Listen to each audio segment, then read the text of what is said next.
You know the routine.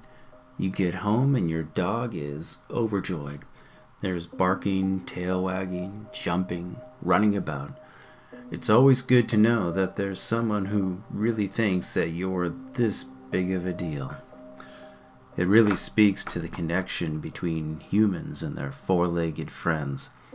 I think that the depths and power of this connection are worthy of exploration, but for now, that connection is simply understood as part of a greater phenomenon, and that is the degree to which some dogs just don't know when their humans are coming home. But the truth is that these events sometimes border on genuine psychic activity. Hello, and welcome to Animal Paranormal, where we explore the phenomenon of animal superpowers and whether or not they're trying to tell us that there's a lot more to what we commonly call nature than we think. The closer we look, the more we have to realize that the definition of quote-unquote natural explanations need to be revisited. Our closest companions are inviting us to open the doors of our minds and challenge our assumptions and our comfort zones. So today I'll be paraphrasing some details from an amazing book called Dogs That Know When Their Owners Are Coming Home by Rupert Sheldrake. With degrees from Harvard and Cambridge, he has dedicated a good portion of his adult life to digging deeper into animal behaviors that defy explanation. If you find this video or any other video on my channel interesting, then you definitely want to check this out. Amazon link is in the description. This is the part where you normally hear something like, just put in the code provided here and get 20% off. But this is a new channel and I can't get that sort of thing going just yet. But it's well worth the full price, so check it out. Well, the book covers several topics, but the title topic is front and center for a reason. First, there are countless examples that find their way to the author's inbox for review, and many owners take it upon themselves to put their canine friends to the test. I'm going to relay a few of them, but I want to start with the one that really captured my imagination. Now, note, Robert Sheldrake actually cites the collective phenomenon as evidence for telepathy. And I can't imagine that makes him too popular in the break room of the physics department, but, well, Oxford and Harvard didn't think he was too crazy, so I'm going to go along with him for a bit. The whole point of this is to let you take a look and decide for yourself. Anyway, let's look at the case of Tony Cabbage. Just an ordinary Australian guy going to work every day, but not necessarily 9 to 5. His job was such that his arrival time wasn't predictable or routine, and yet about 15 minutes before he would come home, his pet husky, Zero, would start to get anxious and excited in anticipation of his arrival.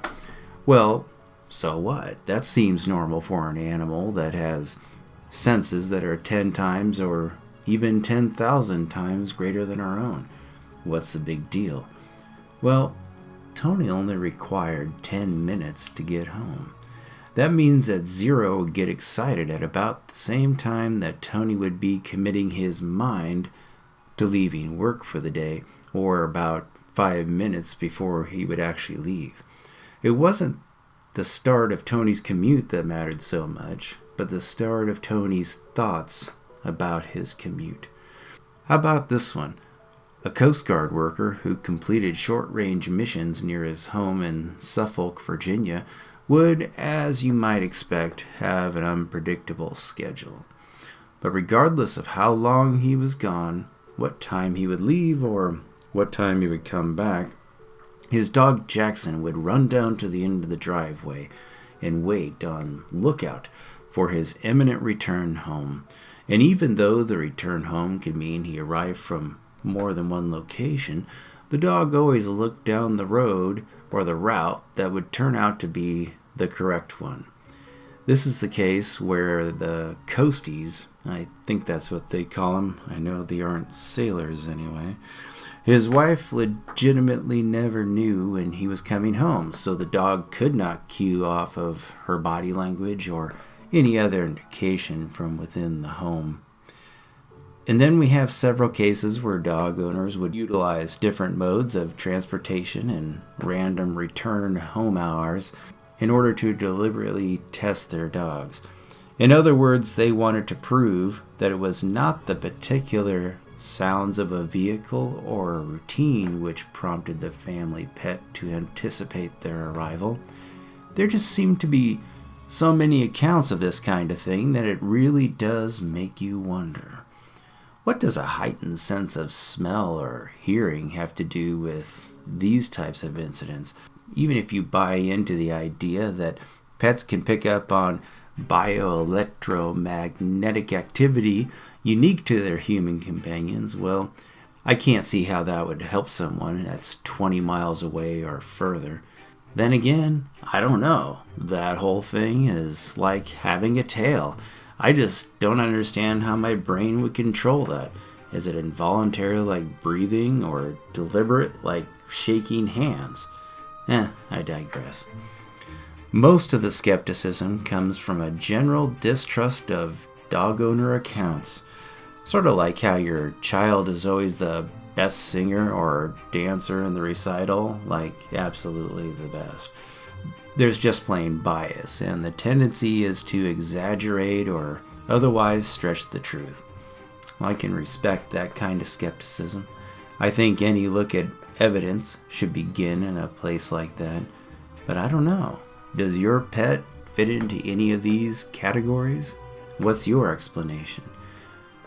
What would fascinate me is to see if there were times when that dog Zero in Australia started acting up when the owner was on his way out the door at work, but then had to go back inside for an hour or something. Like he was really thinking about going home and then had to change gears. How did Zero act that day? I'd like to see any responses or experiences in the comments. As well, don't forget to like and subscribe. I'm just starting out here and really wanted to get everyone who finds animal behavior fascinating on board.